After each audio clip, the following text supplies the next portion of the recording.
Ya, Markus bacakan 9:30-31.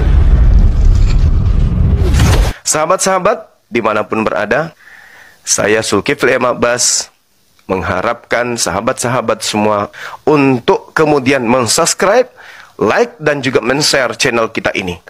Salam Tauhid, salam satu Tuhan. Iblis, Yohanes 13 nomor 2. Matius 26 nomor 4 nomor 59. Kau karang sendiri. Tadi manusia, sekarang iblis. Tadi Lah kan iblis, manusianya sekarang kerasukan manusia, iblis. sekarang iblis. Manusia yang kerasukan iblis. Kan Anda sudah mengakui tadi bahwasanya penyaliban itu adalah rencana iblis, Zuma, karya berapa tahun kau iblis. Islam? Berapa tahun kau Islam? Berarti Anda sudah mengakui bahwasanya iblis yang berusaha membunuh Yesus melalui orang lain, melalui tentara Romawi, melalui orang Yahudi, imam kepala Berapa tahun mahkamah kau Islam, agama, dan Zuma? melalui Yudas. Nah sekarang Berapa tahun kau pertanyaannya adalah, berhasilkah iblis membunuh Yesus? Tadi manusia, sekarang iblis. Tadi iblis, sekarang manusia. Berhasilkah Yang iblis mana? membunuh Yesus? Tadi pertama kau bilang iblis, sekarang manusia. Berhasilkah iblis Zuma, membunuh Zuma. Yesus? Coba itu dalilmu itu baca baik-baik. Berhasilkah iblis membunuh Yesus? Zuma, berapa tahun kau Zuma? Berapa Udah macet aja. berapa tahun dia? Takut, Tadi takut, sudah turunkan, dulu turunkan. macet. Iblis membunuh Takut. Yesus. Takut, turunkan. Dibunuh itu Turunkan, Yudas. pasti diturunkan.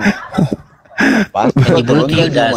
Zuma, pasti kau turunkan. Pintar. Berapa tahun? Yang dibunuh itu Yudas. Betul sekali. Berhasilkah Berapa tahun Yesus membunuh Yesus? Takut Berhasilkah iblis jawabnya. membunuh Takut Yesus? kau jawab. Ah, Takut kau jawab. berhasil tidak iblis membunuh Yesus? Mana dalilnya? Iblis membunuh Yesus. Lah, tadi Anda mengakui salib itu karya siapa? Salib karya siapa? Karya iblis. Apakah Ya, ada pernyataan membunuh? Berhasilkah karya iblis ini? Botol memang kau Zuma, botol. Asli botol. Asli botol. Asli. Minum cap tikus dulu kau.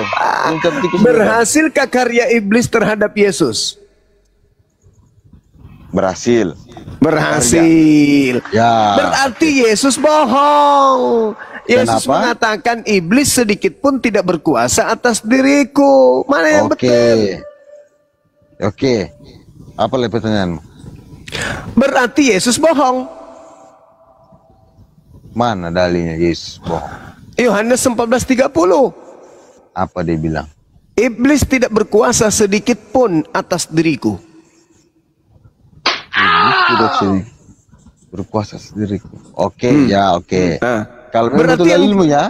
berarti yang Soalnya disalib di atas podcastmu banyak yang berarti yang aneh-aneh. disalib oleh iblis ini siapa? Berarti yang disalib oleh siapa?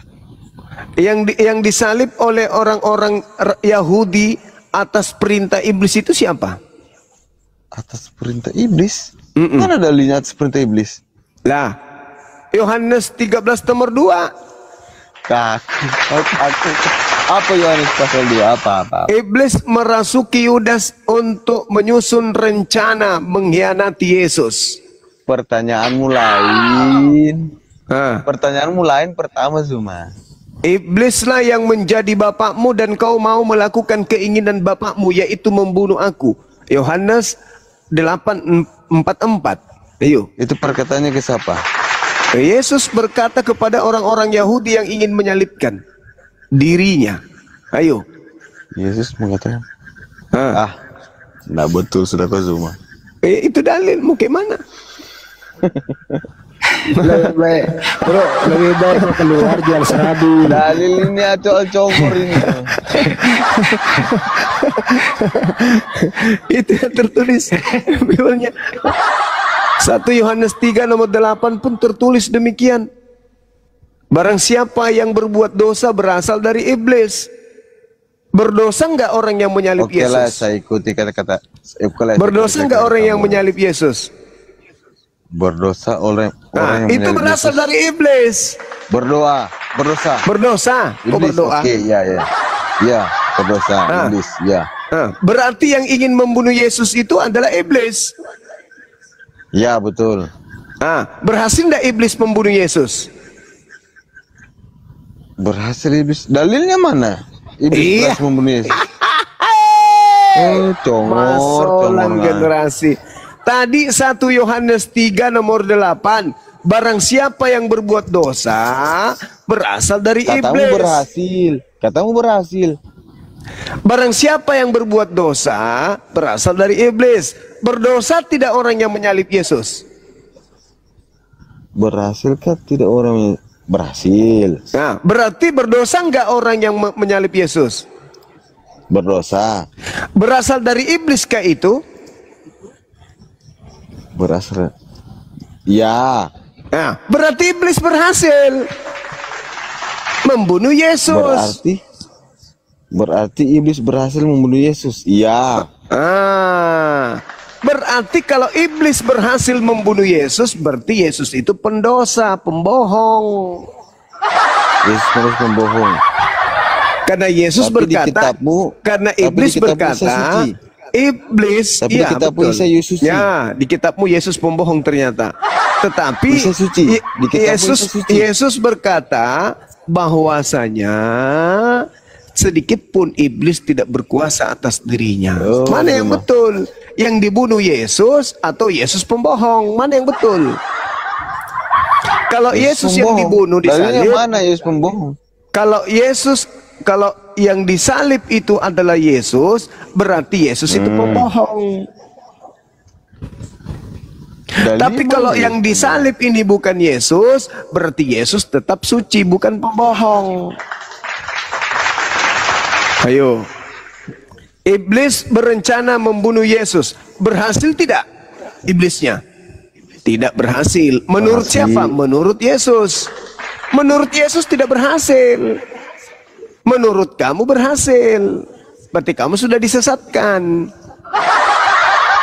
Yesus mengatakan iblis tidak berhasil menyalibkan aku. Ayo, mana yang betul? Yesus tidak berhasil. Mana? Yesus Soalnya berkata Zuma, iblis setiap podcast tidak semua ada berhasil perkataan itu menyalibkan sesuai aku. dengan dalil. Ada Saya ulang beberapa lagi. dalil Saya yang ulang sesuai lagi. dengan perkataanmu. Saya ulang lagi. Apakah iblis Soalnya saya tidak berencana menggunakan membunuh Bible. Yesus Tapi yang dengan Bible cara akan salib? membacakan. Saya ulang lagi. Apakah iblis berencana membunuh Yesus?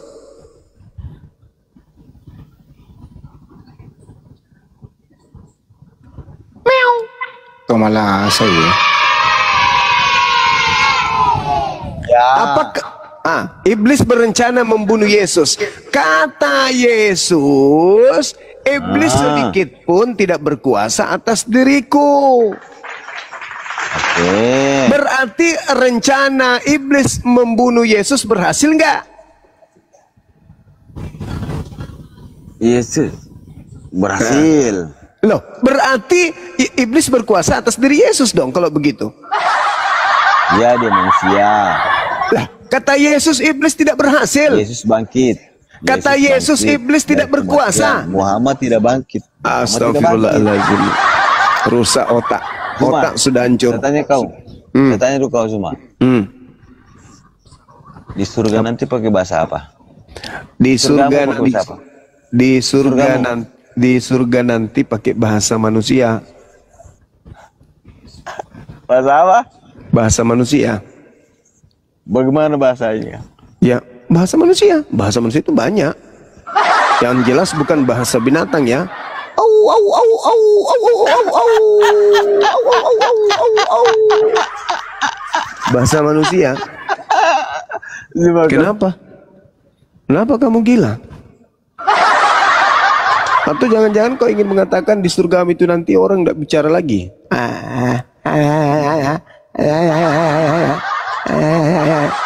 Pertanyaanmu pertanyaan aneh. Dia Jadi maunya teman-teman, itu. ya Dia maunya bahasa Yunani. oh bahasa Yunani, baguslah kalau gitu. Jadi teman-teman sekalian, dalil di dalam kitab mereka, iblis berencana membunuh Yesus. Yesus berkata, iblis sedikit pun tidak berkuasa atas diriku. Berhasil tidak rencana iblis terhadap Yesus, di mana iblis tidak berkuasa atas dirinya? Kesimpulannya gimana tuh? Yesus dalam Yohanes 14 nomor 30, iblis sedikit pun tidak berkuasa atas diriku. Ketika iblis kemudian berencana membunuh Yesus, baik iblis langsung yang berusaha maupun melalui orang, apakah berhasil atau tidak? Berdasarkan pengakuan Yesus, iblis tidak berkuasa sedikit pun kepada diriku. Berarti iblis tidak berhasil menjalankan misinya, rencananya untuk membunuh Yesus. Kita lebih percaya kepada Yesus daripada kepada iblis. Betul? Kita lebih percaya kepada Yesus daripada kepada Paulus. Betul? Iya, Yesus sendiri mengatakan, iblis sedikit pun tidak berkuasa atas diriku. Ketika iblis ingin membunuh Yesus dengan cara mencobai Yesus, berhasil tidak iblis? Tidak. Ketika iblis kemudian merasuki Yudas, berhasil tidak iblis? Tidak. Kata siapa tidak? Yesus. Berarti yang disalib ini sopo? Yudas. Masolang generasi. Tapi yang disalib itu diberi nama Yesus. Nah, karena Yesus memang sudah mengatakan, waspadalah kepada penyesat yang datang kepadamu memakai nama ku. Al-Quran luar biasa. Wa ma katalu wa ma salabu walakin subbiha lahu. Allahu Akbar. Takbir. Allahu Akbar. Subhanallah, subhanallah. Jadi yang disalib itu bukan Isa alaihissalam. Kata siapa? Kata Yesus. Kenapa? Yesusnya sendiri. Lanjut. Iya. Yesus juga berdoa, doanya diijabah. Iya. Sulit.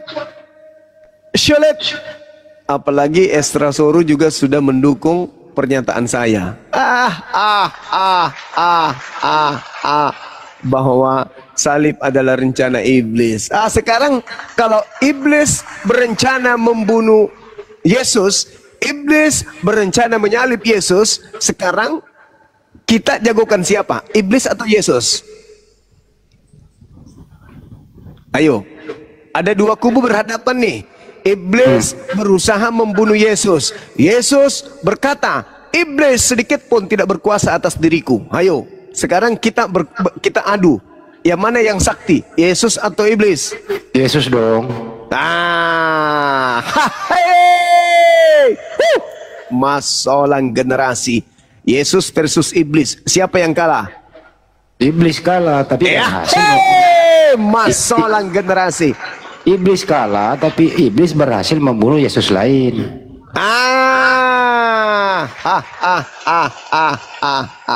Sekarang terjadi pertandingan kelas dunia.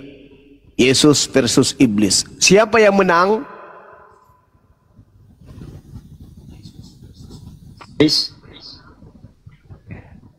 Siapa yang menang di antara keduanya ketika mereka saling ingin melumpuhkan? Siapa yang menang? Yesus atau iblis yang menang? Yesus dong. Yesus. Kemenangan iblis apakah ada? Ada kemenangan iblis. Apa itu? Berhasil menyesatkan banyak orang. Waspadalah kepada penyesat yang datang kepadamu memakai namaku, berkata akulah Mesias. Mereka akan menyesatkan banyak orang. Kemenangan iblis menyesatkan banyak orang. Kemenangan Yesus, iblis tidak berhasil membunuhnya.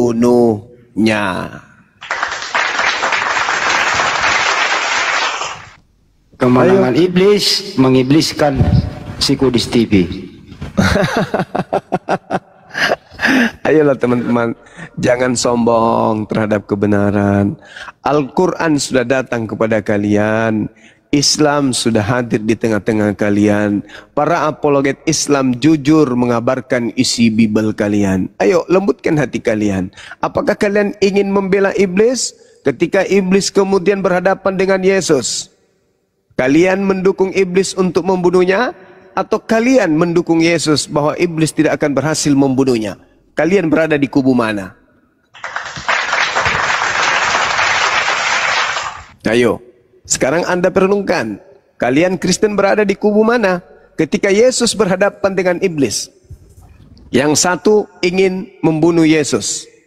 Yang satu mengatakan kamu tidak akan sanggup membunuhku. Kristen di mana berdiri? Milih mana di antara dua jagoan ini?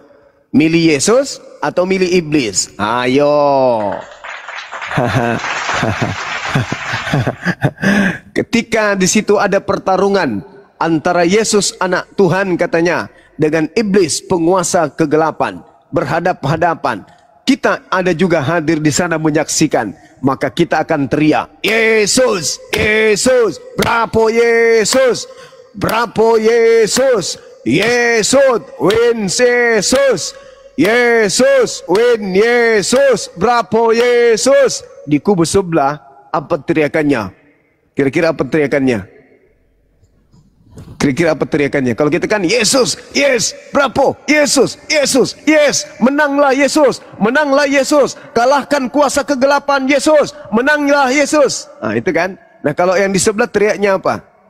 Tangkap, salib, salib iblis, tangkap iblis, tangkap dia iblis, salibkan dia iblis, demi dosa-dosa kami iblis, please, please iblis, please. Iblis, berapa iblis? Kamu bisa, iblis, kamu bisa. Tangkap, tangkap, ketepak, tangkap iblis, tangkap, kamu bisa, bisa, bisa, bisa, mati. Yes, yes, yes, yes, menang iblis, yes. Dosa kita ditebus. Thank you iblis, thank you iblis, thank you iblis. Terima kasih atas kerja baikmu iblis. Anda luar biasa iblis. Berkat pekerjaanmu kau mampu kemudian menyalibkan Yesus. Yes, dosa-dosa kami dihapus. Thank you, bravo iblis, bravo. Kita umat Islam kecewa. Ya Rab, nabimu yang begitu mulia menjadi korban, disalibkan oleh orang-orang yang menginginkan kematian atasnya. Di mana kuasamu Tuhan? Kau begitu tega membiarkan hambamu. Katanya kau mengasihinya, kepadanya kau berkenan, kau memuliakan sebelum dunia ada. Tapi kenapa kau biarkan dia mati? Kemudian suara terdengar dari langit, wahai, jangan khawatir. Yang mereka bunuh bukanlah yang asli. Yang asli sudah ada duduk di sebelah kananku. Yes! Allahu Akbar! Takbir! Ternyata yang disalib yang palsu katanya. Allahu Akbar, Allahu Akbar, Allahu Akbar. Itulah gambarannya teman-teman. Sekiranya ketika Kejadian 3 nomor 12 dikatakan, 15 dikatakan, keturunanmu akan menjadi musuh dengan keturunannya. Keturunanmu akan meremukkan tumitnya dan keturunannya akan menghancurkan kepalamu. Kita menjadi penonton di sana. Islam dan Kristen sebagai penyorak terjadinya pertandingan antara iblis dan Yesus. Umat Islam menyeru, "Bravo Yesus, bravo Yesus, bravo Yesus." Kenapa? Karena tak ada yang kita inginkan di sana. Apakah itu dosa kita ditebus atau apapun itu, kita ada tendensi apapun. Tapi di sebelah sana ada yang ingin dosanya dihapuskan, ada yang ingin dosanya ditebus. Maka teriakannya apa? Siapa yang didukungnya? Ayo, siapa yang didukungnya? Ada yang bilang kami mendukung Yesus. Iya betul, kau mendukung Yesus. Tapi apa teriakanmu? Yesus, ikhlaskan dirimu disalib dong. Yesus, jangan lari dong. Yesus, serahkan dirimu dong. Yesus, biarkan dirimu ditipu dong. Yesus, biarkan dirimu dong. Jangan kau lari. Masa kamu Tuhan lari? Biarkan dirimu di situ disalib. Nah, salib. Disalib dia, halilintar, dosa ditebus. Kalau mendukung Yesus, pasti teriakannya begitu. Berarti itu teriakan orang munafik. Siapa pahlawanmu? Yesus. Kenapa bisa? Ya karena dia berhasil dibunuh. Siapa yang membunuhnya? Si Billy Isis. Itulah pahlawan lo.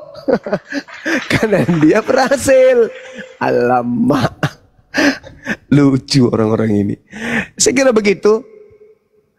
Teman saya, Oten, mudah-mudahan Anda menyimak.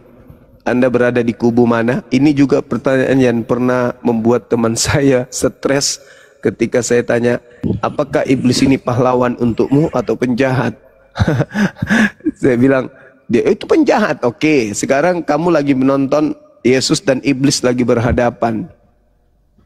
Yang satu berupaya membunuh, menyalib, yang satu berusaha menghindarkan diri dari salib sampai dia berdoa semalam-malaman kepada Tuhan untuk supaya dia diselamatkan dari kematian. Ibrani 5 nomor 7. Kamu mendukung yang mana di situ? Aku mendukung Yesus lah. Kalau kamu mendukung Yesus, dia tidak akan disalib. Ya juga ya. Bingung dia langsung. Satu-satunya yang kau dukung adalah iblis pasti. Pasti kau mendukung iblis supaya iblisnya berhasil menyalib. Karena salib itu adalah rencana iblis. Nah, maka di mana posisimu? Mendoakan supaya rencana iblis berhasil atau mendoakan supaya rencana iblis itu gagal? Ayo, jangan munafik. Kalau gagal, dosamu tidak ditebus. Kalau berhasil, maka dosamu ditebus. Maka siapa yang kau doakan? Kau mendoakan si Billy Isis supaya upayanya, rencananya berhasil. Iya kan? Iya kan? Iya kan? Maka muncul pertanyaan, lu ini keturunan setan atau apa? Sulit teman-teman, sulit memang, sulit. Makanya Al-Quran mengatakan, waman azlamu mimman iftara 'ala Allahil kadziba wa huwa yud'a ilal Islam. Itu kata Quran. Ya, siapakah dia pembohong itu? Pembohong itu yaitu yang menolak Islam setelah Islam datang kepada mereka.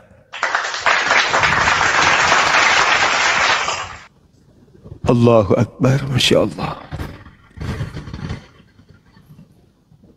Tepuk tangan untuk... Mana Roland? Tepuk tangan untuk siapa?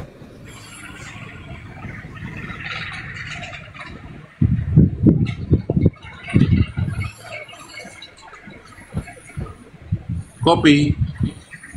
Ini kopi kok. Kopi putih. Selamat pagi, kopi putih. Pagi, assalamualaikum. Oh, Islam ya bang ya. Ya, Silakan apa yang mau sampaikan. cuma salam per Bang Handi aja. Bang Handi, salam per Bang Handi.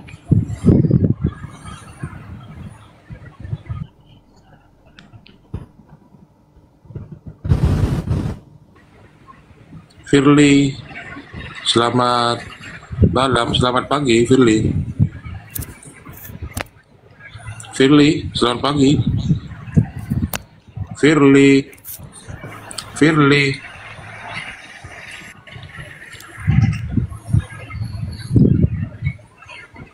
Tapi yang jelas, tetangga kita sedang lagi berbenah diri, saling sikut satu sama lain. Mereka terguncang hebat, Bang Handi. Betul. Pendeta, romo, semua turun tangan. Mereka memberi jawaban juga, jawabannya tidak clear-clear juga gitu. Mereka mendukung siapa? Pendeta Esra Soru mengambil dua-duanya punya rencana. Tadi ada juga Romo S3 dua-duanya. Kalau Romo S3 ini katanya bukan dua-duanya, tapi Yesusnya sendiri yang punya rencana. Jadi jawabannya bermacam-macam. Memang sulit teman-teman semua itu ya, menyatukan antara yang hak dan yang batil. Sulit menyatukan antara ajaran Tuhan dengan ajaran iblis. Nggak bisa itu dipadu. Nah, yang saya heran itu Bang Handi, mereka nggak belajar sejarah. Apakah mereka pernah mengkaji ya tahun-tahun kehilangan Yesus dalam Bible? Yesus itu Isa itu orang yang paling sulit dibunuh dalam sejarah. Saya mempelajari beberapa tokoh sakti ya, termasuk dalam budaya Hindu ya, Yudhistira ya, kita kenal dengan nama Yudhistira. Tokoh ini ketika dibandingkan dengan Isa, menurut sejarahnya Isa itu seorang yang tokoh yang paling sulit dibunuh. Apakah mereka pernah mengkaji itu? Sulit karena apa? Banyak pendeta memang tidak mengerti filsafat, kan begitu. Filsafat memang salah satu bidang ilmu yang dimana bisa membongkar metodologi atau persembunyian metodologi yang memang tidak sesuai dengan apa, tidak sejalan atau tidak searah dan kebenaran, kan begitu. Pernah tidak mereka mengkaji itu?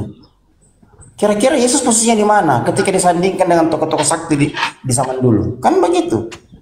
Yesus itu susah dibunuh, Bang. Bahkan apa cerita tentang susahnya Yesus dibunuh, sulitnya Yesus dibunuh itu bukan hanya dalam Bible, tapi tahun-tahun kelahiran Yesus itu di beberapa kesempatan diceritakan bahwa Isa itu sulit dibunuh, Bang.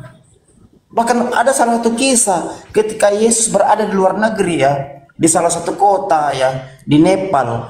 Itu beliau itu dikelilingi oleh pasukan dari kasta kasta Brahmana ya, kasta kesatria ya, mau dibunuh, tapi beliau menghilang di tengah-tengah mereka. Kisah menghilangnya Yesus itu bukan tercatat dalam Bible pertama kali, tapi tercatat dalam tahun-tahun kehilangan Yesus. Apakah mereka belajar ini? Tidak, karena mereka melupakan beberapa bidang ilmu. Itu yang masalah. Bahkan sekelas S3 bicara itu, saya sanksi dengan S3-nya. Mungkin S3-nya dibeli. Makanya Rocky Gerung pernah berkata begini, ijazah itu hanya tanda orang pernah sekolah, tapi bukan tanda orang pernah berpikir. Tuh kalau kita belajar ke dalam tentang filsafat atau melakukan deep learning, tentu menggunakan Guter Sening ya. Apa yang dikatakan Rocky itu betul. Karena banyak orang yang memperoleh ijazah hasil dibeli, bukan hasil berpikir. Itu poinnya. Contoh kecil yang saya katakan tadi, pernahkah mereka berpikir mengkaji bahwa Isa salah satu tokoh yang paling sulit dibunuh? Tidak pernah. Berarti ijazah mereka ijazah dibeli.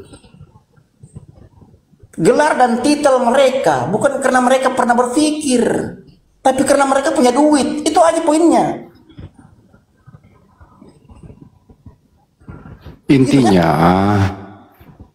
Intinya anaknya Maria itu adalah orang soleh, dilindungi oleh Tuhan yang mengutus dia.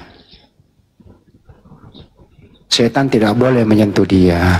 Kamu udah dibaca datanya Bang Juma itu. Iblis tidak bisa menguasai aku. Buktinya Yesus berhasil kan beberapa kali mengusir iblis. Jadi tidak ada yang bisa menyentuh dia tanpa izin daripada Tuhan yang mengutus dia. Tidak mungkin Tuhan yang mengutus dia itu mengizinkan iblis menyentuh dia. Bukan itu. Pernah cerita begini Bang Andi, saya kan cerita begini, bahwa dalam sejarah Yahudi ya, nabi-nabi Yahudi Bang itu ketika berada dalam posisi sulit, itu semuanya diselamatkan oleh Tuhannya. Elia, kan begitu contoh. Tapi ketika berbicara Isa, ini disangkali. Itu yang masalah. Makanya Al-Quran itu sudah benar. Al-Quran itu menjawab seluruh ilmu pengetahuan, termasuk ilmu pengetahuan Yahudi. Ketika ilmu pengetahuan Yahudi mengajar bahwa nabi-nabinya diselamatkan pada saat menghadapi masa kritis, ini dijawab oleh Islam dengan mengatakan Isa diangkat ke langit. Kan begitu. Nah, tapi mereka menyangkal ini. Kenapa? Doktrin dogma. Mereka kehilangan akal sehat. Percuma mereka sekolah tinggi-tinggi, yang pada akhirnya juga hanya terkungkung di bawah doktrin dogma, tidak menggunakan akal sehat, tidak menggunakan disiplin-disiplin ilmu. Itu yang masalah. Berarti ijazah yang mereka dapatkan itu bukan karena hasil berpikir, kan begitu, tapi karena ingin memburu sesuatu. Poinnya di situ dari sisi filsafat, Bang. Saya pernah bilang berkali-kali bahwa dalam dunia filsafat, kesalahan yang berulang-ulang itu akan diyakini menjadi. Bang Goto izin dulu. Kita sambut Yosi dulu ya. Ini Yosi mau belajar dia. Ya, silakan. Gimana Bro Yosi? Baik. Selamat malam. Assalamualaikum. Waalaikum Bro Yosi. Apa pendapatmu Bro Yosi tentang pertanyaan di stiker kuning ini? Salib itu karya iblis atau karya Bapak? Salib karya iblis atau karya Bapak? Tapi kalau salah kan lebih tahu kan koreksi ya. Kalau pribadi Nggak nih, apa-apa, aman, aman, aman. Pokoknya ada Lanjut, Banyuma lanjut. yang mengajar, ada Banyuma yang ngajarin kamu, tenang aja. gue kan penganut supranatural. Iya. Aman, aman. Kalau menurut saya itu kan konteks sejarah tuh. Itu iblis. Bukan karya ya. Keinginan, bukan karya. Keinginan iblis. Bukan karya. Keinginan iblis ini apakah terrealisasi, Bang? Terrealisasi tapi dipatahkan oleh ruh ilahi. Berarti karya dong. Iblis berkarya karena terrealisasi. Kalau menurut saya tuh kalau supranatural itu atau ruh ilahi itu atau iblis, dia tidak, karyanya itu tidak akan pernah jadi. Itu kalau gue tinjau pribadi ya dari segi. Berarti salib nggak terjadi? Terjadi. Salib itu kan itu adat Yahudi pada zaman itu. Kalau penghukuman. Jadi salib itu kan sebelum itu udah ada. Sebelum zaman Yesus aja itu udah ada zaman penyalipan itu pada pemerintahan saat itu. Jadi terjadi, tapi kan kalau menurut Bible kan dia bangkit. Jadi dipatahkan gitu. Kalau menurut gua belum tentu benar. Iya. Jadi sebenarnya gini, Bung. Masalah bangkitnya dari kematian itu versi lain lagi, itu cerita lain lagi. Karena muara dari keluar dari kubur itu muaranya ada pada pengajaran Yesus. Itu adalah tanda untuk angkatan jahat. Menurut Yesus itu. Nanti diramu lagi. Kebangkitan adalah nebus dosa dan seterusnya, bla bla bla. Padahal dari awalnya saja udah keliru. Di mana kelirunya? Ketika Anda sudah mengakui bahwa berencananya iblis membunuh Yesus dan terjadi, berarti ada yang harus korban di sana. Apa itu? Kesucian Yesus harus ternodai. Kenapa? Karena Yesus itu katanya tidak mungkin berdosa, berarti Yesus tidak mungkin berdusta. Yesus mengatakan penguasa dunia, yaitu iblis, sedikit pun tidak berkuasa atas diriku. Iblis ini hanya ingin membunuh. Terlepas nanti Yesus bangkit pada hari ketiga, hari keempat, tahun kelima, tahun ketujuh, EGP.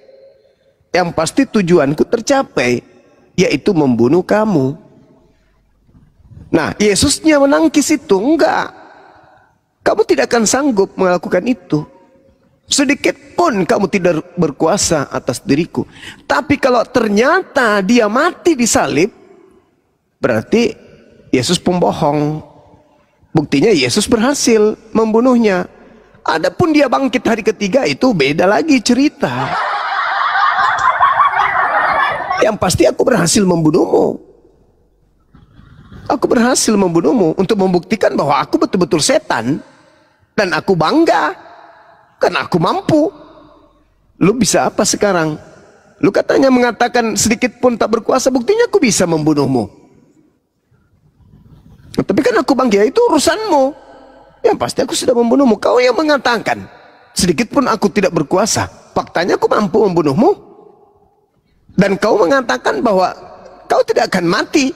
Yohanes 10 nomor 11, Yohanes 10 nomor 17, 18. Kau katakan tidak akan pernah bisa ada yang membunuhmu. Faktanya aku mampu membunuhmu. Tidak akan ada yang sanggup mengambil nyawaku. Aku akan memberikan nyawaku. Dan aku pun berhak mengambilnya kembali. Faktanya aku berhasil mengambil nyawamu. Mana yang betul? Berarti saudara Kristen ketika mengatakan penyaliban betul adalah karya iblis, maka tolong teruskan perjuanganmu dengan mengatakan iblis tidak akan berhasil membunuh Yesus. Kalau Anda mengatakan iblis berhasil membunuh Yesus, berarti Anda berada pada kubu iblis. Apa yang Anda inginkan sampai Anda kemudian sekongkol dengan iblis ingin membunuh Yesus? Karena Anda ingin apa? Dia bangkit. Bunuh dong, biar dia bangkit. Karena dalam 1 Korintus 15 nomor 17, tanpa kebangkitan sia-sialah kekristenanmu dan kamu tetap berada di dalam dosa. Maka kamu harus minta tolong kepada iblis. Iblis, please bunuhkan Yesus untuk kami Kristen. Bunuh Yesus untuk kami Kristen. Karena kalau kamu tidak membunuhnya, Yesus tidak akan bangkit. Dan kalau Yesus tidak akan bangkit, dosa kami tidak akan dihapuskan. Please, iblis, bunuh dia.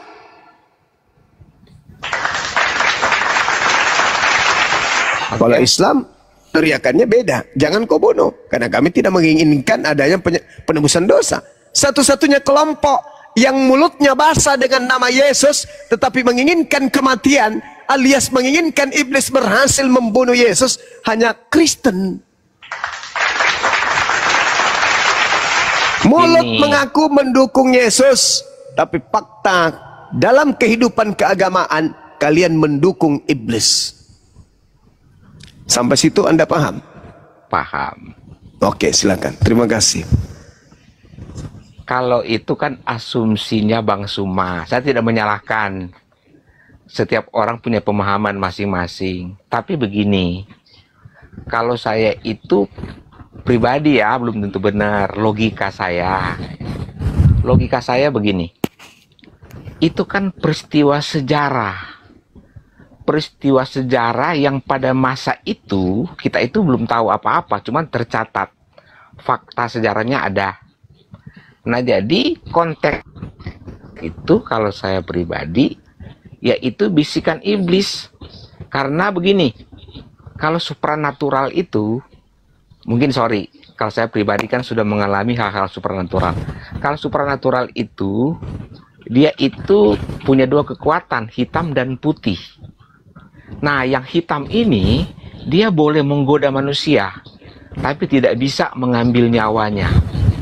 Nah, peristiwa sejarah ini terlepas, saya kan nggak paham ayat-ayat tuh, tapi peristiwa sejarah ini secara supranatural,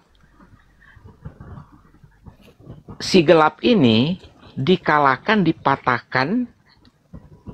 Bang, izin dulu saya potong, Bang. Saya mau nanya, Bang, apa bedanya supranatural sama motor Supra?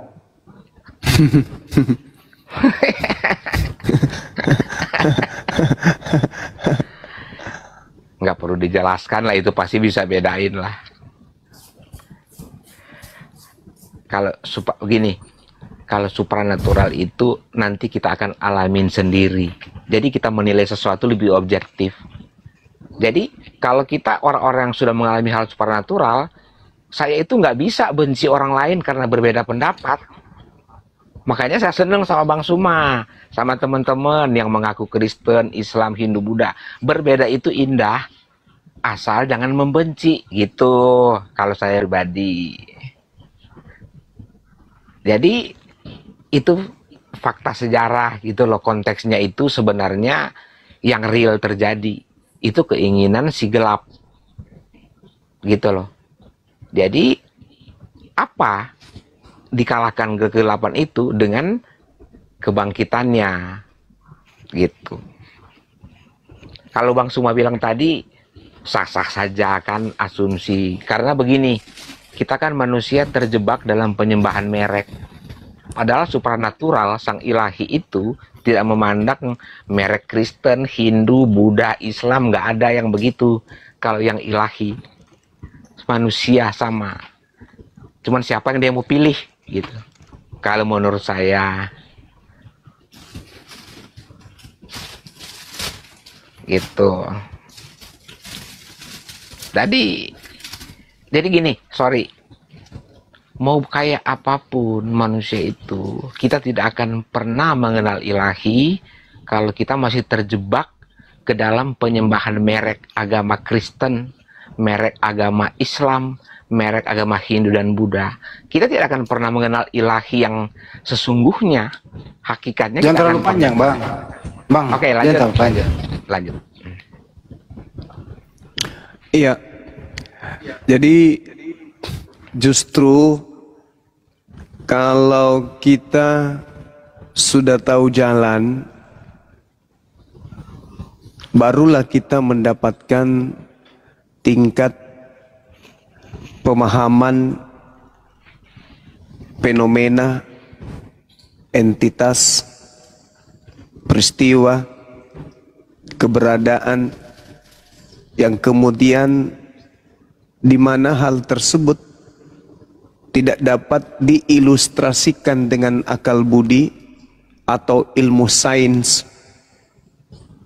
sampai munculnya keadaan kita mengerti makna kekuatan gaib, dunia ruh atau dimensi ketuhanan apabila kita berada pada koridor jalan yang betul. Kalau Anda mengatakan Anda adalah orang supranatural, saya katakan orang yang khusyuk di dalam ibadah sholat itu jauh tingkat pemahaman supranaturalnya daripada paranormal. Kenapa? Karena dimensi keajaiban, dimensi kegaiban, dimensi alam ruh, dimensi entitas pencipta secara religius mereka dapat. Mereka tidak berada pada konsep ilusi dan halusinasi, tetapi fakta real yang nyata, keabsolutan tentang keberadaan Tuhan yang dimensi kegaiban itu justru muncul pada orang-orang yang khusyuk di dalam beribadah, khususnya sholat. Kalau supranatural hanya bermain dalam ilusi, bayang-bayang yang kemudian bayang itu tidak sesuai dengan objek, tapi kemampuan mengolah keadaan untuk dianggap sebagai sesuatu yang luar biasa. Mereka mengerti arti roh, bahkan jauh daripada itu mereka menyelami tentang roh. Mereka memaknai tentang keajaiban. Justru jauh daripada itu dia mampu menjabarkan keajaiban. Ramalan ada di genggaman mereka. Bahkan prekognisi. Mereka tahu, mereka paham kekuatan spiritual atau kekuatan batin. Tetapi konsep yang mereka punya hanya sebatas ilusi doang. Nah ini, kalau saudara mengatakan saya adalah orang supranatural, nah kaitannya dengan hal itu adalah sebagai orang yang mencerminkan keadaan dirinya mampu menembus fenomena ruh, fenomena gaib, hal-hal yang berada di atas hukum fisika dan biologi, maka Anda seharusnya paham mendudukkan bagaimana seorang rasul, utusan sang pemilik segala sesuatunya di alam fana ini, Anda bisa menembus keberadaan itu. Contoh, ketika Yesus sebagai orang sakti, seorang yang diberi kekuatan, mukjizat, tanda-tanda yang dahsyat, maka Yesus menjadi guru, tokoh supranatural yang tak tertandingi. Itu real.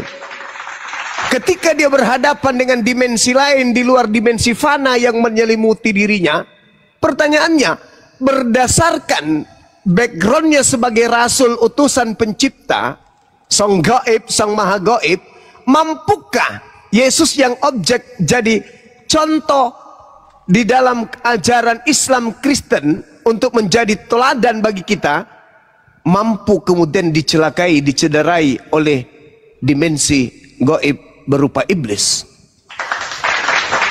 Itu apa yang Anda tangkap di situ? Ketika Yesus berhadapan dengan musuh, di mana musuhnya adalah penguasa alam gaib, tetapi Yesus adalah manusia yang diutus oleh pencipta alam gaib, yang melindungi dan meliputi dia dari segala aspek. Yesusnya tampil sebagai pengajar kepada manusia Bani Israel, dipersenjatai dengan kemampuan supranatural yang sungguh-sungguh luar biasa. Mampundah dia kemudian dilumpuhkan oleh iblis? Itu dulu. Anda paham dunia paranormal? Anda paham kemudian bagaimana apa yang Anda kaitkan dengan fenomena yang tidak bisa dibuktikan dengan sesuatu yang bersifat ilmiah? Anda bisa menjelaskan sesuatu yang tidak tunduk kepada hukum fisika dan seterusnya, maka tentu Anda punya penerawangan yang lebih terang dibandingkan seperti saya ini, manusia biasa. Tapi saya mampu mengurai bahwa Yesus itu tak akan pernah bisa tunduk kepada hukum di luar daripada kuasa pencipta yang ada pada dirinya. Dia adalah manusia yang beri kemudian titipan. Apa itu? Kemampuan, biiznillah. Dia mampu meramu keadaan tanah liat menjadi hidup, orang mati menjadi hidup, badai menjadi tenang, bahkan berdiri di atas air yang masanya lebih tinggi dirinya, massa tubuhnya lebih berat daripada massa airnya, namun dia mampu berdiri di atas air tersebut. Ini apa maksudnya?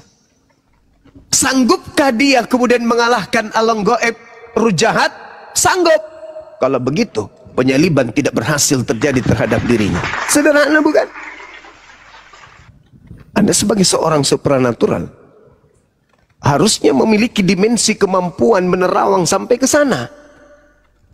Mampu tidak Yesus? Mampu. Terus apa yang diinginkan oleh saudara-saudara Kristen dengan dia mengatakan Yesus harus mati? Apa yang kalian inginkan? Bukankah dimensi yang Anda dalami, yang Anda pahami, yang Anda ajarkan, bagaimana kemudian Anda menyatakan diri Anda sebagai supernaturalis, orang-orang yang berkecimpung dalam dunia, yang berhubungan dengan fenomena, entitas, peristiwa yang diyakini berada di luar nalar, berada di luar hukum, berada di luar daripada ilmu fisika, alam fisika dan seterusnya. Pasti mampu untuk menjadikan sebuah konsep bahwasanya Yesus adalah orang yang super mampu mengalahkan alam gaib, termasuk mengalahkan iblis. Ketika iblis berkongkol untuk mencelakakan dia, Yesus mampu kemudian merubah apapun itu untuk memenangkan dirinya sebagai gembala, sebagai rasul, sebagai utusan, sebagai duta, sebagai perpanjangan tangan Tuhan di tengah-tengah Bani Israel. Kalau seorang supranatural adalah perpanjangan dirinya terhadap perpanjangan tangan dari pengetahuannya untuk manusia di sekelilingnya, maka Yesus adalah perpanjangan tangan pencipta langit dan bumi untuk Bani Israel. Mampu tidak Yesus melumpuhkan alam gaib? Mampu. Iblis berdaya enggak? Enggak berdaya. Siapa iblis? Dan itu Yesus sudah katakan, Bung. Yohanes 12-nya, kita tidak bisa meragukan pengucapan Yesus itu sendiri. Di dalam Yohanes 12, ketika dia mengatakan sekarang juga penghakiman atas dunia, sekarang juga penguasa dunia dilemparkan keluar, dan penguasa dunia ini adalah iblis. Yesus mengatakan sedikit pun iblis tidak berkuasa atas diriku. Ya, berarti kalau Anda sebagai supranatural mampu mencegah orang-orang dari keburukan, mampu menolong saudara-saudara kita yang minta bantuan, maka Yesus jauh lebih hebat, mampu menyelamatkan dirinya dari bencana-bencana yang didatangkan oleh alam roh atau alam kegelapan. Saya kira begitu. Silakan. Iya, betul. Jadi kalau pemahaman saya pribadi, jadi kan peristiwa Yesus mengalahkan si jahat, si gelap, sampai ke penyalipan, itu memang sudah saya nggak hafal Bible ya, tapi sudah dinubuatkan, sudah ditetapkan, sudah ada ketetapannya. Tapi tentang proses bisikan si iblis sampai dalam kematiannya ataupun disalib, itu hanyalah objek yang saat itu ketika dia disalibkan, karena konteksnya itu zaman Yahudi, konteksnya itu pada penjajahan zaman Romawi. Jadi memang yang terhina itu disalib, dan itu bisikan si iblis.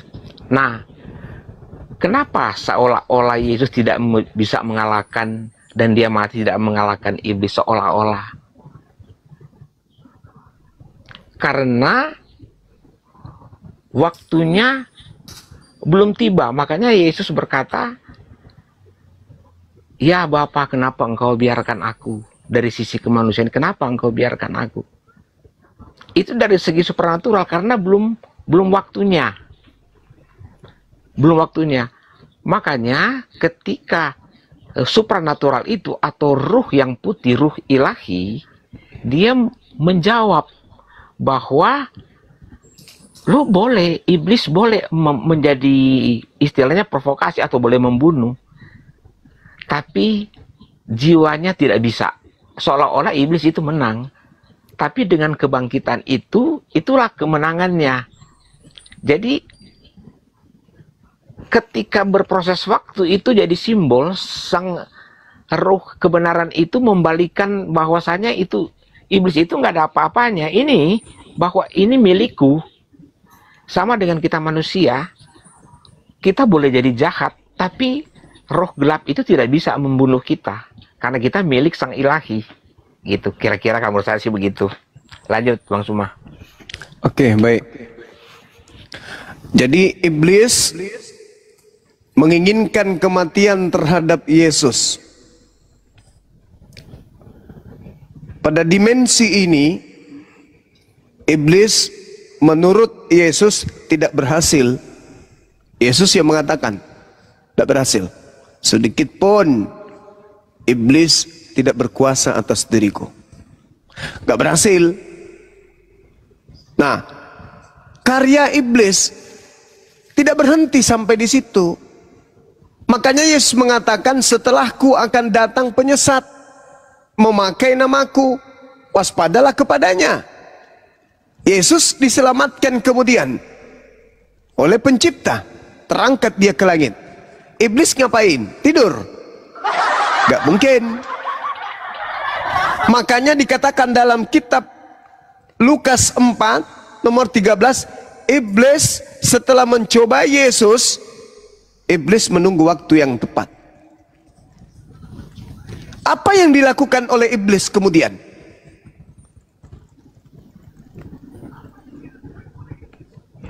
Menjadikan korban yang disalib ini menjadi Yesus. Lalu setelah menjadikan Yesus ini, korban ini menjadi Yesus, dia keluar dari kubur. Dia keluar dari kubur. Makanya Yesus mengatakan bahwa saatnya sekarang penguasa dunia. Sekarang dunia, saatnya dunia dihakimi. Sekarang juga penguasa dunia dilemparkan keluar. Keluar dari mana? Keluar dari bumi. Keluar dari bumi maksudnya keluar dari perut bumi. Maksudnya keluar dari kubur. Jadi menurut Yesus yang keluar dari kubur itu adalah sibilisisis. Itu kata Yesus. Di mana Yesus mengatakan itu? Data yang tadi yang saya sajikan. Penguasa dunia dilemparkan keluar dari perut bumi.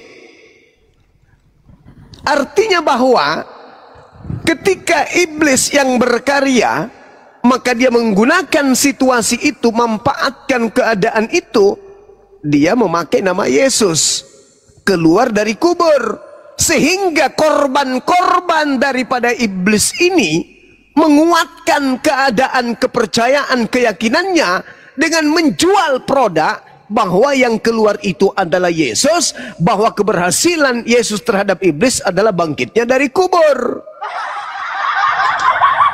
Padahal yang keluar dari kubur itu bukan Yesus.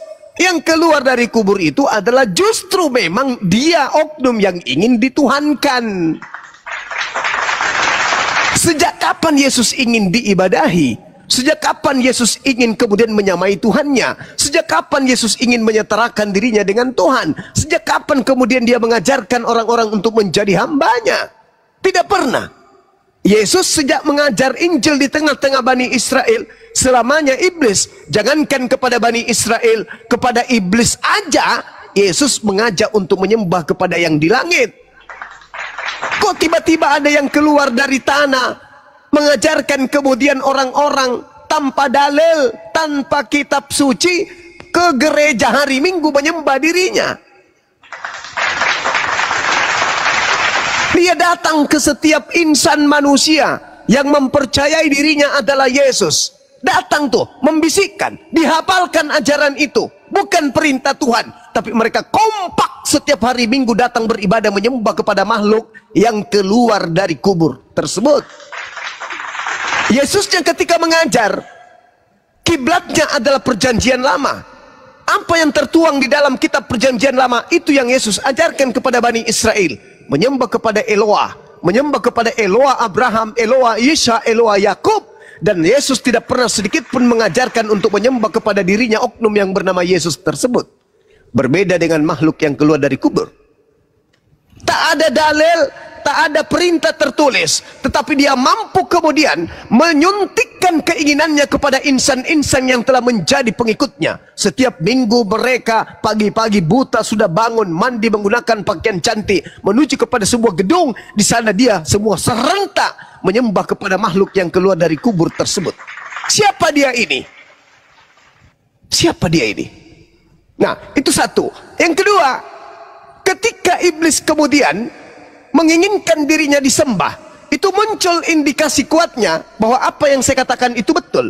Ketika Yesus, seorang Yesus dalam konsep Kristen, seorang Tuhan namanya Yesus, dicobai oleh iblis. Hai, terlalu murah Yesus di sana, murah semurah-murahnya. Kenapa? Oleh iblis Yesus mengajarkan, hei Yesus, segala kemegahan dunia ini, kerajaannya akan aku serahkan kepadamu Yesus, apabila engkau menyembah aku. Begitu rendahnya Yesus.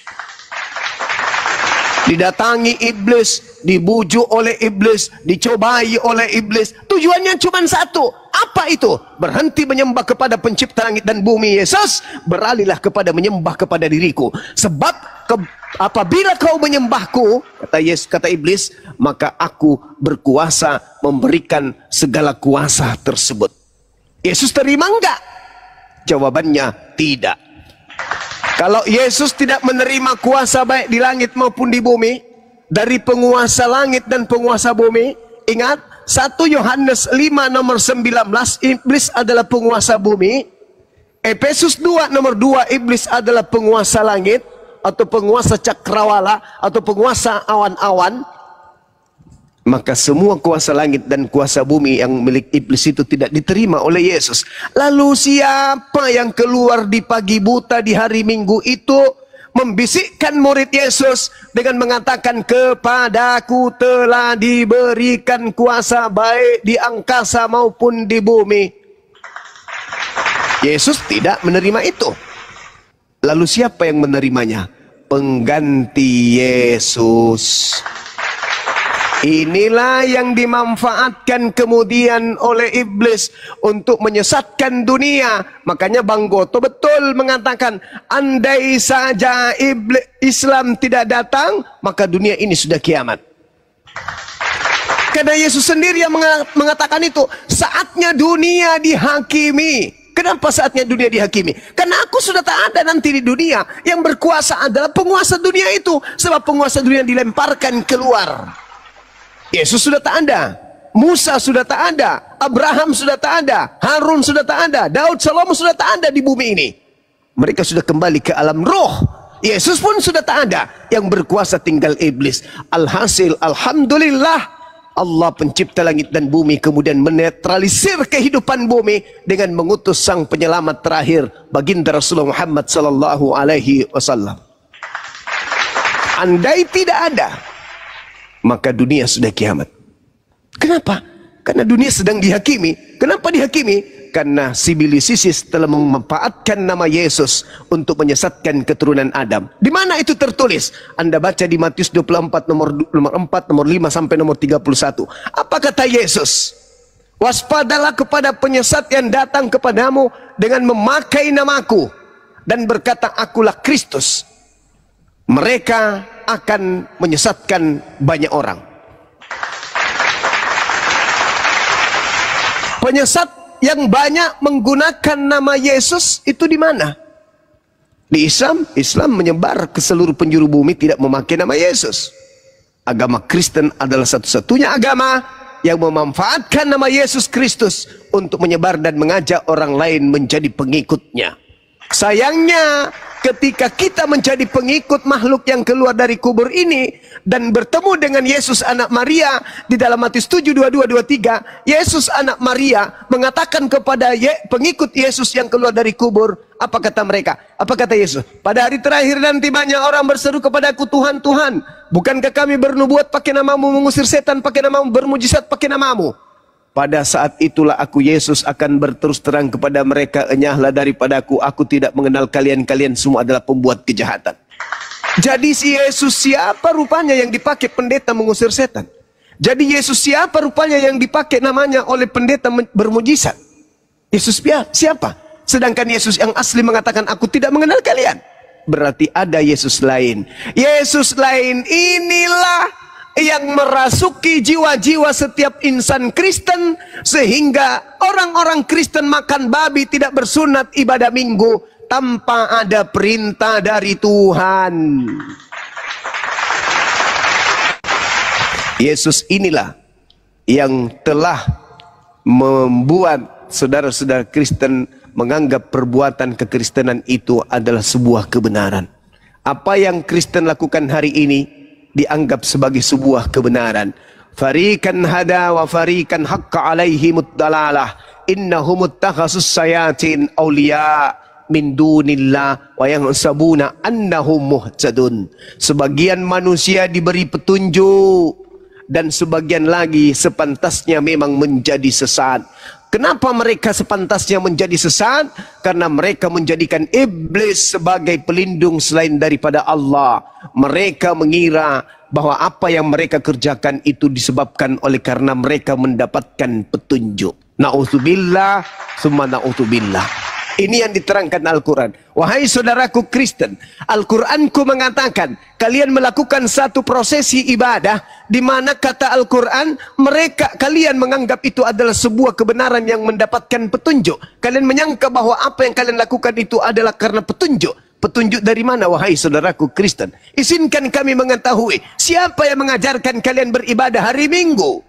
Siapa yang mengajarkan kalian makan makanan yang diharamkan oleh Tuhan?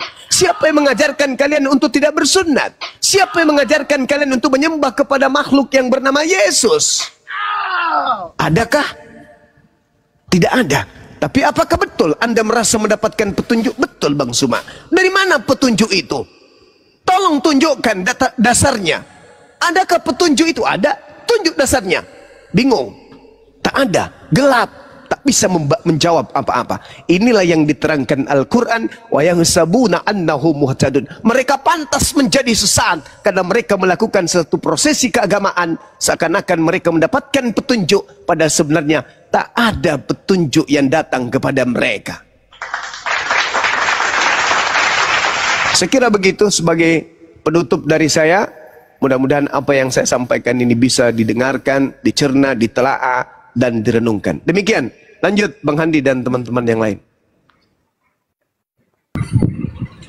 Bang Andi, monitor. Ya, ada tanggapan dari Bang Yosi. Silakan Bang Yosi. Oke, terima kasih. Bang Yosi, apa persamaan motor Supra sama supranatural? Persamaannya apa? Persamaannya Supranya kata awal. Beda. Persamaannya dua-duanya nggak pakai kopling.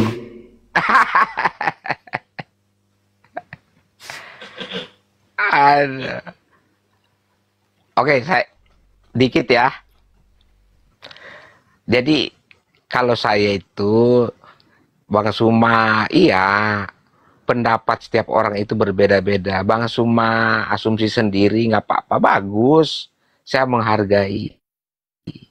Tapi kalau kita menjelaskan sesuatu cuman karena sekedar akal dan kita membela merek, kita tidak akan jadi subjektivitas objektif kita nggak dapet. Kita bukan ruh ilahi dalam diri kita. Tapi kalau ruh ilahi itu, apa yang kita sampaikan itu pasti itu haikul yakin kebenaran. Contoh begini. Bang Suma menjelaskan bagaimana menyerang seolah-olah itu negatif. Tapi apakah itu salah? Asumsi begitu pendapat setiap orang, nggak apa-apa. Namanya juga sharing. Tapi bagi saya begini, terlepas dari apapun, ketika kita sudah memahami, sudah melihat Sang Ilahi, pasti itulah level tertinggi dalam hidup, bukan akal-akalan lagi. Contoh, Yesus, dia lahir secara kekuatan ruh ilahi, tanpa persetubuhan, tanpa keinginan manusia. Dia dari firman, perkataan. Semua kitab pun mengatakan begitu. Dia ruh kebenaran. Gitu. Jadi, apapun yang dilakukan Yesus sampai ke penyalipan, itu adalah sebagai contoh kerendahan hati. Bahwa tidak boleh melawan ketika kamu dimaki, disakiti, di apapun jangan melawan. Karena untuk penginapan. Bang Yosi jangan terlalu... Bang Yosi, kalau bisa pendek-pendek aja nih. Bang Yosi sekarang ini izin Bang maaf ya, di KTP sekarang apa Bang? Kristen. Oh Kristen. Jadi masih total ke Kristen ya Pak ya? Iya saya Kristen. Iya Kristen. Agama nama di Indonesia kan cuma Islam, Kristen, Hindu, Buddha. Maksud saya Anda Kristen itu tapi totalitas menjadi Kristen gitu. Begini, kekristenan itu bukan nanti dilihat dari dia setiap hari ke gereja, dia ke apa, enggak begitu. Kekristenan itu mengikuti ajaran Yesus. Kalau kamu tampar pipi kiri, kasih pipi kanan. Jangan membalas ke kasar dengan kasar. Kalau orang marah, kamu nggak boleh marah, harus senyum. Gitulah. Itu aja. Oke, ya menurut Anda Yesus itu Anda anggap sebagai apa? Panutan. Contoh hidup. Panutan sebagai Tuhan apa utusan Tuhan? Sebagai contoh hidup, panutan, ya itu Tuhan, bahasa Indonesianya kan Tuhan. Berarti Tuhannya Anda melebihi dari satu dong? Hakikatnya satu. Kalau Tuhan itu hakikatnya satu. Yesus juga bertuhan loh Abang. Betul. Nah Yesus bertuhan, Anda tuhankan Yesus, jadi Tuhan Anda dua. Anda menuhankan Tuhan yang bertuhan. Tiga. No problem. Tiga? Iya. Oh 3. It's okay. Nih saya jelasin ya. Oke. Mau nggak? Allah itu kan Sang Bapa itu adalah roh. Yesus adalah firman, perkataan. Allah yang berinkarnasi menjadi manusia. Roh Kudus itu untuk kita sekarang. Dia adalah ruh ilahi. Karena kita bukan zaman Yesus lagi. Untuk mengenal Yesus, kita dituntun dengan Roh Kudus. Makanya Yesus itu kan wujud. Allah itu adalah Bapa, itu adalah roh. Ya, Roh gini Kudus Bang. Itu ketiganya ini menurut Abang sama apa beda? hakikatnya satu. Hakikat itu kan keadaan Hakikatnya sebenarnya. Hakikat Bapak itu roh ya? Siapa Yosi? Iya, real, betul. Hakikat Yesus manusia, beda hakikat. Tapi kan dia ruh. Dia jadi bukan karena keinginan manusia. Iya, hakikatnya Yesus manusia, hakikatnya Bapak roh, hakikatnya Roh Kudus roh. Jadi ada dua roh, ada satu manusia, beda hakikat Bang. Iya, jadi gini, nggak mungkin kan, mana mungkin dari zaman Nabi awal, orang itu nggak pernah melihat Allah, melihat Sang Bapa. Orang mana bisa sih lihat? Untuk melihat itu perkataan atau firman itu jadi manusia. Dibilang, ini lo gue nih, cuman lo nggak percaya sih, ini gue nyatain diri gitu. Sekarang di surga nih, nggak ada yang melihat nih. Di surga sekarang ini, menurut Anda Yesus itu tetap dia manusia atau dia menjadi roh saja? Ini supranatural Iya, yang main nih. Tetap dia itu ya roh. Tapi karena kita ketika di surga, kita kan bukan manusia begini lagi nih. Terus badannya Yesus kemana? Yang pernah dipakai di bumi? Iya, di surga. Berarti Yesus di surga punya badan, punya fisik laki-laki dia. Betul. Berarti Yesus itu bisa dilihat. Dia manusia, Bapak bukan manusia. Berarti Tuhan Anda itu ada yang satu manusia, ada dua roh, gitu ya? Tiga roh. Iya, ini logis loh. Ditambah. Jadi Tuhan Anda ada tiga, dua roh, satu manusia, kan gitu. Betul? Gini, jadi cara kita mengenal dengan logika kita, ini kan versi pribadi saya, secara supranatural.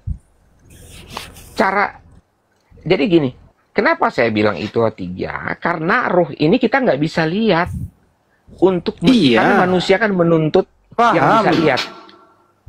Roh itu nggak bisa dilihat, tapi Yesus bisa dilihat. Artinya Tuhan Anda itu ada Tuhannya Anda satu bisa dilihat, dua nggak bisa dilihat. Jadi Tuhan Anda tiga, kan gitu, betul? Betul. Perwujudan hakikatnya satu, yaitu Yesus yang menyatakan diri. Loh, Anda kesampingkan yang dua roh Bapak sama Roh Kudus gimana? Iya, hakikatnya satu. Karena gini, Roh Kudus itu, karena kita udah bukan zamannya Yesus sudah naik ke surga untuk menuntun kita kepada manusia. Roh Kudus itu atau Roh Ilahi itu, itulah yang menghubungkan kita dengan Sang Ilahi, dengan Yesus. Pak Yosi, menurut Anda roh itu ciptaan apa pencipta? Roh itu apa? Roh ciptaan atau pencipta? Roh itu memang udah ada. Roh itu memang udah ada. Kalau menurut saya ya, saya bukan orang teolog, tapi secara supranatural itu udah ada. Nggak bisa kita bilang. Iblis juga roh. Menurut Anda iblis ciptaan nggak? Ya, iblis itu memang udah ada. Karena kan itu secara supranatural memang udah ada, itu hitam. Mana duluan ada? Bapak di surga, Bapak atau iblis? Mana duluan ada? Bapak. Ya sendiri dulu, berarti di luar Bapak semua ciptaan, betul? Gimana? Di luar Bapak, Tuhanmu Bapak yang roh ini semua ciptaan, betul? Betul. Ya. Artinya, apa bedanya ciptaan dengan pencipta ini? Sama-sama roh. Iblis roh, Bapak roh. Apa bedanya? Tetap berbeda. Bedanya apa? Sama-sama roh kok. Iya. Kalau dari segi supranatural, sama-sama roh, tapi ada roh ilahi sama roh yang gelap, putih dan hitam. Itu begini aja Pak Yosi, daripada supranatural mending beli motor Supra deh, jelas bisa ngecek apa gitu. Yosi. Nanti Gimana tahu? Nanti. Anda gimana Nanti kan? Ngomong sama dia Gi. Lanjut. Suara lu mendem, betulin dikit.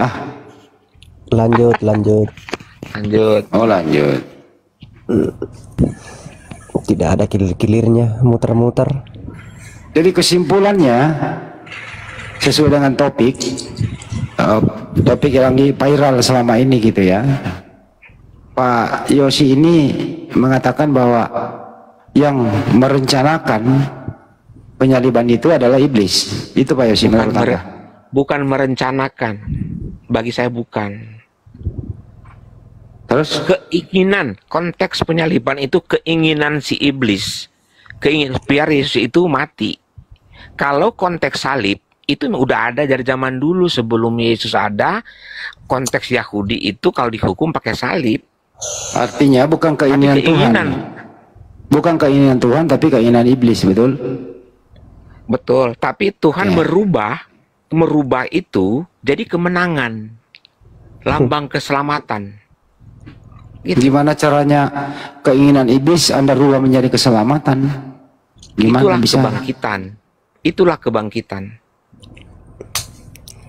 Artinya ya, iblis udah seneng-seneng nih. Udah seneng-seneng, dia pikir mati lu. Nggak taunya Bapak bangkitin. Kasihan deh lo bisa, tapi lo nggak bisa ambil nyawa dia karena dia adalah firman Allah. Dia adalah perkataan Allah. Tapi yang kalau nggak ada iblis, tapi kalau nggak ada iblis yang membunuh Yesus, Anda tidak menjadi Kristen loh, betul? Enggak, salah. Pendapat itu benarnya yang mana? Karena tanpa disalib pun roh kebenaran itu banyak cara lain. Itu kan mengikuti konteks Yahudi pada zaman itu, penjajahan Romawi. Kalau menurut Anda sebaiknya Yesus mati disalib atau tidak? Kalau sebagai manusia ya nggak maulah, kasihan. Berarti Anda tidak percaya penyaliban Yesus kalau begitu? Percaya karena faktanya kan dari sejarah memang disalib. Ya kalau percaya berarti Anda mengakui iblislah pelakunya kan gitu. Keinginan iblis ya mati dia. Dia pelakunya juga iblis toh, Pak. Pelakunya itu ya bukanlah orang Romawi yang dirasukin iblis. Kan iyalah. Iblis itu kan ruh. Iya, iblis ini berbentuk manusia Romawi kan gitu. Begini, bukan berbentuk. Iblis itu memakai mereka sebagai merasuki alat. mereka. Artinya secara tidak langsung manusia iblis ini yang membunuh Yesus kan, betul? Iya. Oke. Betul. Manusia iblis ini menurut Anda ini pahlawan atau penjahat? Penjahat akan dihukum. Terus apa manfaatnya? Apa manfaat yang Anda peroleh dari penjahat ini membunuh Yesus? Manfaatnya untuk Anda apa? Manfaatnya kita menyembah Tuhan yang hidup. Artinya iblis juga berjasa terhadap agama Anda kan gitu ya? Salah, kalau kata berjasa salah. Mana mungkin sih kuasa kegelapan berjasa? Enggak. Dia hanya menunjukkan dia punya kuasa juga. Salah kalau berjasa. Tadi kita sepakat. Ya, pembunuh Yesus ini adalah manusia yang dirasuki oleh iblis. Jadi manusia iblis, kan gitu ya? Ya, disimpulkan pembunuh Yesus adalah manusia iblis, betul? Oke. Korbannya adalah Yesus, betul? Betul. Ya. Korbannya ini yang namanya Yesus ini manfaatnya Anda apa? Silakan.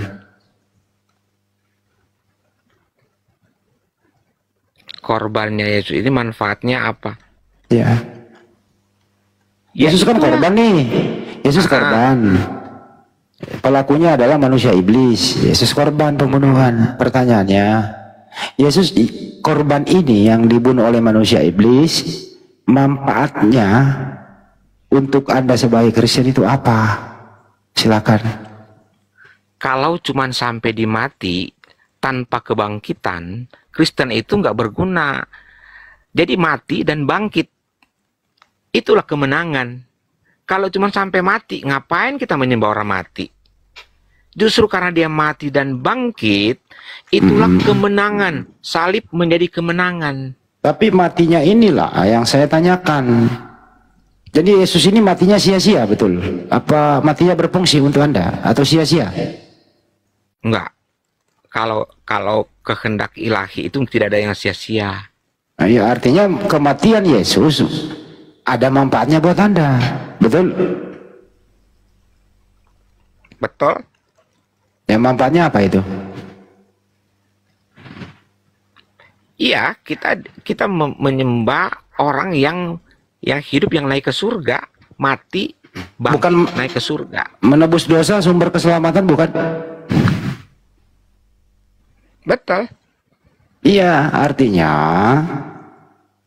manusia iblis yang membunuh Yesus ini, Yesus adalah korban. Korban inilah yang Anda manfaatkan menebus dosa Anda, betul? Bukan kita manfaatkan, salah. Bukan gitu. Bermanfaat buat Anda. Jadi itu kan anugerah, karunia. Kalau kita bermanfaat buat kita, kan lahir zaman ini nih. Kecuali di zaman itu gua saksi langsung nih gini. Kita kan di zaman sekarang. Timbul dari baca, dari pendengaran, dari melihat sejarah. Itulah yang Saya persingkat ya. Saya ulang nih kembali nih, pelan-pelan nih. Manusia iblis berhasil membunuh Yesus. Yesus mati 3 hari. Kan gitu ya. Pertanyaannya, Yesus mati 3 hari ini gitu. Itu fungsinya apa buat Kristen? Yesus mati 3 hari. Fungsinya apa? Yesus mati 3 hari, fungsinya apa? Bingung. Ya bangkit itu kan 3 hari itu kan Jangan kebangkit dulu. Jangan kebangkit dulu, kan dia mati 3 hari dulu. Yang saya pertanyakan nih mati 3 harinya dulu. Saya nggak nanya bangkitnya. Saya ulang ya. Manusia iblis membunuh Yesus. Yesus mati 3 hari dikubur. Pertanyaannya adalah, mayat Yesus 3 hari ini korban pembunuhan iblis, ini mayat di 3 hari ini, itu manfaatnya buat Anda sebagai Kristen apa? Atau tidak ada manfaat? Manfaat ketika dia bangkit lah. Jangan kebangkit dulu, matinya dulu, belum kebangkit. Ya kalau cuma mati doang ya nggak ada manfaat. Kalau nggak bangkit buat apa itu orang Kristen? Jadi kematian Yesus tidak bermanfaat buat Kristen, betul? Ya jangan dipotong begitu, nggak bisa. Bukan nggak bisa bilang betul kalau begitu. Ya ini kan dua hal yang berbeda. Mati dulu baru bangkit. Yang saya katakan matinya dulu, belum bangkitnya gitu loh. Iya, nggak bisa begitu. Kalau di konsep Kristen nggak begitu. Dia mati dan bangkit. Iya, matinya saya tanyakan. Mati, banyak orang. Banyak banget yang mati. Iya, apakah mayat Yesus yang 3 hari ini dikubur itu, apa manfaatnya buat Anda? Atau tidak ada manfaatnya begitu? Iya, kalau cuma mati doang nggak ada manfaat. Tidak ada manfaatnya. Jadi kematian Yesus yang pembunuhnya adalah manusia iblis, tidak ada manfaatnya buat Kristen, betul? Kalau cuma mati, tapi ketika bangkit itulah kemenangan. Iya, nanti bangkitnya dulu, habis ini betulkan dulu apa iya kan atau enggak gitu. Saya ulang ya. Manusia iblis. Ya, tinggal nyambung aja. Manusia iblis yang membunuh Yesus 3 hari ini mati. Kematian Yesus tidak ada manfaatnya buat Kristen, betul?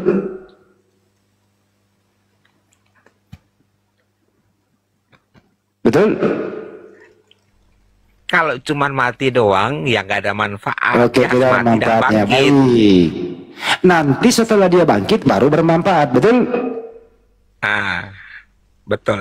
Betul. Jadi mayat Yesus 3 hari ini mati, tidak ada manfaatnya. Nanti setelah dia bangkit keluar dari kubur baru bermanfaat. Kan begitu? Betul, kemenangan. Nah, pertanyaannya, manusia yang keluar dari kubur ini manfaatnya apa untuk Anda? Untuk menjadi contoh kehidupan, ketaatan, taat kepada Sang Ilahi. Bahwa sekalipun kamu disalib, disiksa, tetap harus taat, harus tunduk. Itulah yang disebut kebenaran yang Haikul yakin. Bang, tahu nggak Yesus itu waktu mati bang, turunkan dari salib, itu kan dikapani ya bang ya, terus dikubur bang. Waktu dia bangkit itu bang, dia masih pakai kain kapan atau udah ganti baju? Iyalah. Pakai. Masih pakai kayak pocong atau udah pakai jubah? Udah kalau menurut itu ya pakai jubah lah, pakai jubah. Berarti di dalam kuburan ada pergantian baju dong. Tadinya waktu dikubur pakai kain kafan, bangkit pakai jubah, artinya dia ganti baju dalam kuburan, begitu? Salah, bukan bukan. Terus gimana dia ganti baju? Itu kan dia pakai kapan tuh kan? Ya. Ketika kan dia bangkit itu kan udah bukan kayak pocong lagi dia bangkit, enggak, dia udah pakai kayak selempang begitu. Iya, pertanyaannya abang, Ya kan? siapa yang nganterin jubah ke dalam kuburan? Kan itu ada kapannya. Ya kayak yang bangkit Kan pakai kapan? jubah, atau dia bangkit pakai pocong? Kali itu kan udah rahasia ilahi, kita nggak pakai. Oh, rahasia Karena ilahi. Itu kan udah, mana mungkin sih sang utusan yang terbaik terus mau dipermalukan. Aneh-aneh aja ini. Loh, kok aneh-aneh, ini pertanyaan logis loh Pak. Artinya Iya. apa? Orang kalau cermat Pak, orang kalau cermat, saya ini kan manusia yang cermat, jeli Pak.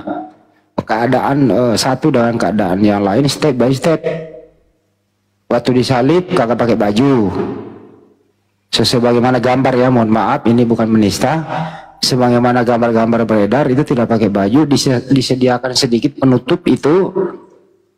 Menurut Pak Yosi percaya nggak sih patung-patung yang beredar yang nggak pakai baju itu cuma menutupi sedikit itu kenyataan apa rekayasa, Pak Yosi? Itu kan karya seni, orang berimajinasi tentang itu. Itu juga kekuatan supranatural. Sama kayak Abang Handik ini. Misalnya kayak Abang Handik nih. Maksud gua Bang, itu keadaan sebenarnya atau hanya rekayasa? Karya seni berarti itu bisa enggak. Oh, bisa iya, bisa Ada enggak. sebenarnya. Iya. Tapi perasaan supranatural Anda ini sebagai orang yang bisa menerawang sampai ke langit ketujuh, sampai ke 7 sumur gitu, bahkan menerawang bisa sampai ke Burundi. Penerawang Anda itu waktu Yesus disalib itu pakai baju apa enggak? Enggak. Cuman pakai itu doang. Pakai itu doang ya. Yang tersisa itu Oke. dalam doang. Enggak usah terlalu vulgar lah, pakai itu doang aja gitu.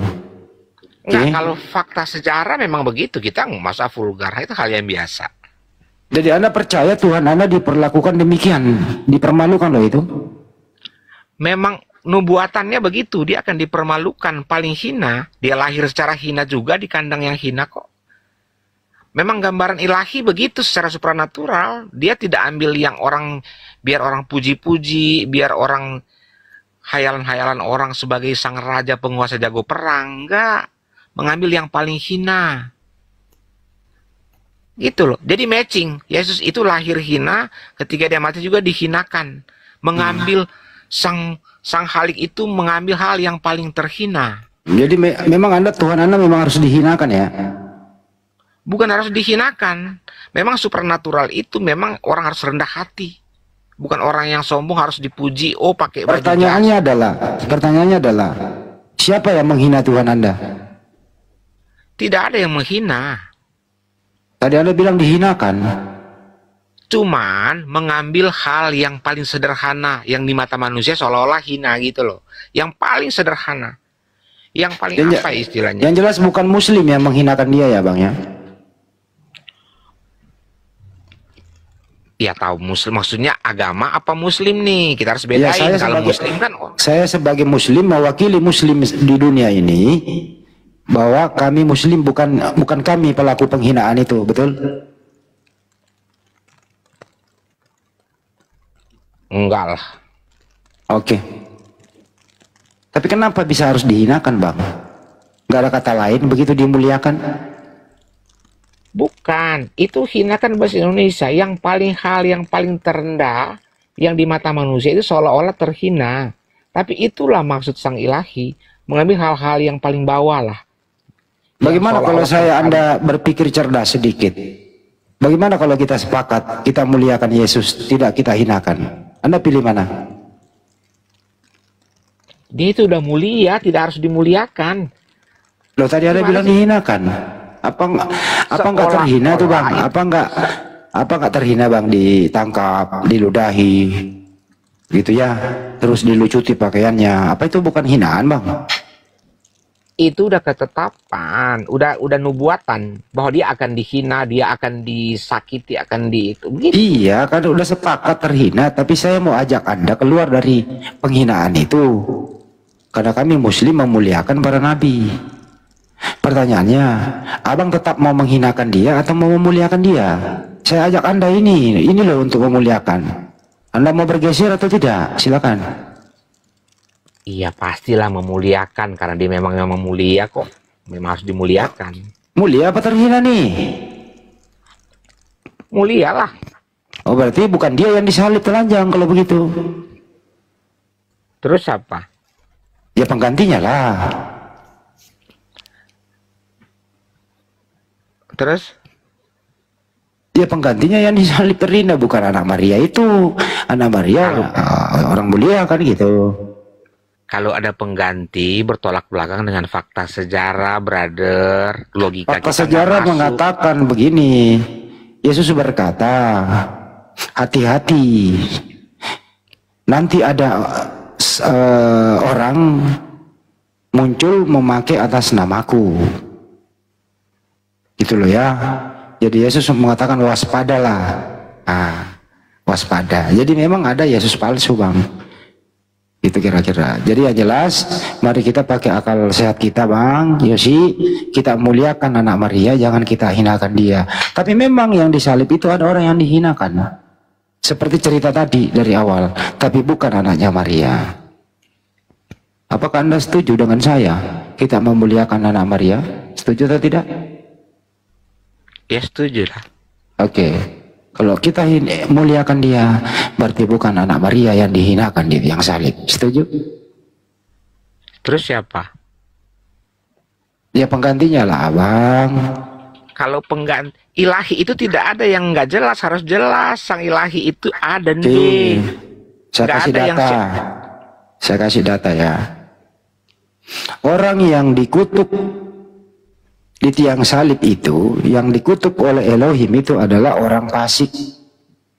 Jelas datanya di Ulangan 21, 22, 23. Jelas juga datanya di Galatia 3:13 bahwa terkutuklah orang yang digantung pada kayu salib. Enggak mungkin anak Maria yang terkutuk. Dia orang mulia. Artinya ada dua ini bang. Ada korban yang dikutuk di tiang salib, dilabeli nama Yesus. Tapi ada Yesus asli, yaitu Yesua Ambasia, anaknya Maria, orang mulia. Jadi harus abang berpikir jernih di sini. Saya nggak maksa abang. Habis ini nanti abang mau pakai supranatural, abang mau pakai motor Supra, abang terserah abang. Tapi kembali merefleksikan diri, introspeksi diri. Mari kita memuliakan anak Maria. Setuju? Setuju. Baik, terima kasih. Semoga Anda dapat hidayah, Pak Yosi. Cukup kira-kira teman-teman ya. Pak Yosi anaknya baik, terus belajar, hilangkan dalam mindset berpikir Anda untuk menistakan atau menghina atau mengutuk anaknya Bunda Maria. Dimintai nanti Anda pertanggungjawaban. Kami Muslim, semua para nabi kami muliakan. Termasuk anaknya Maria kalau memang Anda mau menyamakan dengan Isa Al-Masih. Siapapun itu tetap kami muliakan. Kita punya hak sedikit pun mengutuk, menjadikan dia korban untuk menebus salah. Oke, Pak Yosi. Terima kasih Pak Yosi, Anda orang baik. Semoga Anda cepat kembali ke Islam.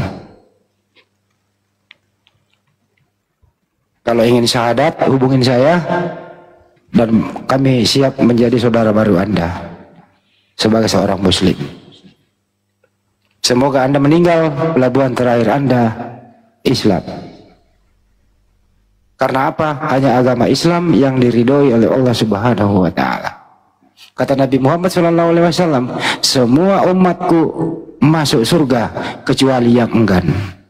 Sekarang Bang Yosi, Anda tadinya enggan, mari bergabung. Mari bergabung ke Islam. Islam artinya selamat. Kalau Anda punya salah, tinggal istighfar, minta ampun kepada Allah, insya Allah dosa Anda akan dihapus. Kagak perlu pakai tumbal. Ajaran para nabi kagak ada yang pakai tumbal. Pakai tumbal adalah ajaran Pak Yosi, tumbal adalah ajaran pagan. Oke, brother, thank you ya. Oke, brother. Oke. Kalau sampai ketemu lagi. Sampai ketemu lagi. Oke. Gimana teman-teman? Diskusi saya sama Pak Yosi berakhir damai, berakhir ajakan, itulah Islam. Kita harus berdakwah, menyampaikan sebatas kemampuan kita. Saya bukan ustadz, ya kemampuan saya ya sampai segitu aja. Oke bro, saya pamit ya. Oke, makasih brother. Sehat Ya, selalu. sama-sama. Jaga kesehatanmu, tetap berpikir jernih. Muliakan semua para nabi, oke? Oke. Terima kasih kawan-kawan semuanya. Karena ini udah menunjukkan 2:30, Bang Joma harus istirahat, hostnya juga harus istirahat, kita semua harus istirahat. Kita sudahi dulu live kita pada kesempatan kali ini. Saya mewakili teman-teman, apabila ada kata-kata hilaf dari kami mohon maaf yang sedalam-dalamnya. Tidak ada maksud untuk menista, tidak ada maksud untuk provokasi. Ini murni diskusi dan ada tanya jawab. Dan murni edukasi. Tapi kami sebagai manusia biasa tidak luput dari salah. Apabila ada kata hilaf, mohon maaf. Terima kasih buat semuanya. Sampai jumpa di lain kesempatan. Wabillahi taufiq wal hidayah. Assalamualaikum warahmatullahi wabarakatuh. Sampai jumpa.